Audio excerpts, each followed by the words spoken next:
my boys have been telling me just to chill with regards to some of the rival talk. Not everything is my battle or whatever, and I get that.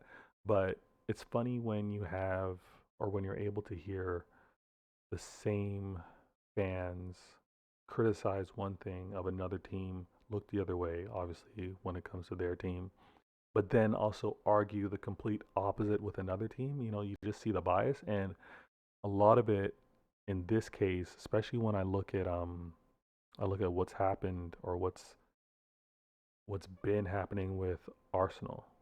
So Arsenal was the butt of the jokes, obviously, past seasons, rightfully so, because they weren't at the standards that they're accustomed to or what many of us grew up on them to know them to be.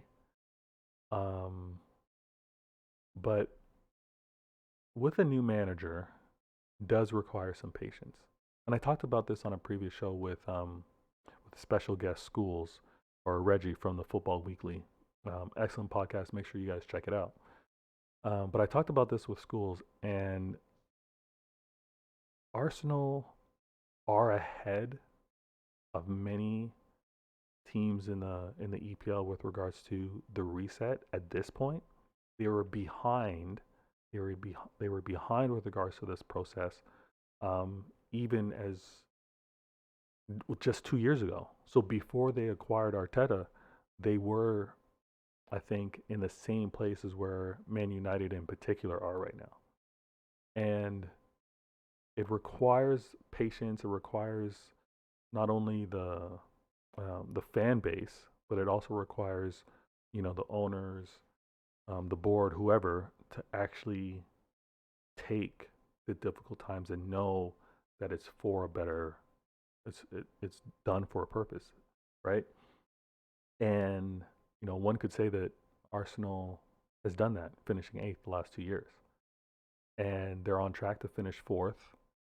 They brought in a new manager. Obviously, many criticize this manager for learning on the job, um, but that's required sometimes. Like if you see a talent, if you see an ability, if you see a spark in someone that you know, if they remain on track, if they remain focused, you can see them becoming good, becoming great, right? So you invest in what you see at this time because you see whether it's you see a payout or you see a great result down the road.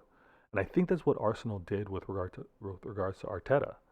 Um, and they gave him the keys and said, "Do this your way." And one thing that I noticed, it's very similar to what Pep did when he was at Barcelona as a young manager. Okay, as a young manager, you sometimes need to clear house of some of the old heads or the stubborn heads. Um, sometimes you need to clear house, regardless of sometimes regardless of their skill set. Sometimes their skills are one of the best within the squad, but they don't fit within that squad because they're not fully on board, or they don't champion the same voice or vision of the new manager, and that can be a poison. That could be a problem within the squad itself. So Arteta, let certain players go.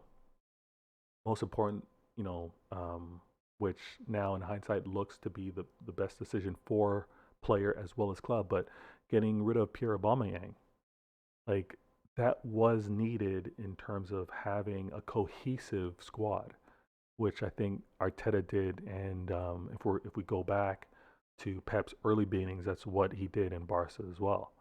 I think a young manager needs to do that, and most most of the time, and I would be very surprised if a manager having the ability to do that, young or old, did that without the backing of the ownership, of the owners, the board. So um, if you have a manager that, here's a great example. Okay, Pochettino looks to be crapping the bed over at PSG.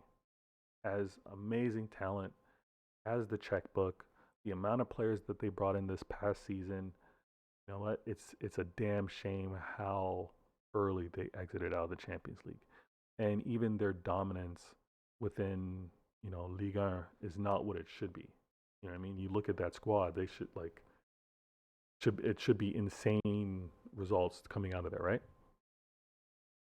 But that manager doesn't have the power to actually treat the players how he wants them to be treated, or dictate or instruct the players how he wants them to be. You can see that. You can see how the players run or don't run on the field. You can see how, even with regards to who starts and who gets subbed off, you can see that the player doesn't have that power. And that's the problem with regards to not getting the backing or full backing from the board or from the owners. So I don't kill Pochettino too much for his results, because I think the politics that he's got to deal with over there is a little insane. Um, but a young manager, as I was talking about with regards to Arsenal, I think you need that. That needs to happen. So, um, and the way rivals are talking about Arsenal, or don't want to give Arsenal any props right now, they want to wait until the end of the season. I think I mean, it's classic. It's classic rival banter talk, but many clubs, especially Man United, are envious. They they truly envy what is happening at Arsenal. Young manager, and not only that, the the owners for that manager, they do what you do, not second guessing. Um, if he makes a mistake, he makes a mistake. But the owners have given him that license to do it. It's amazing.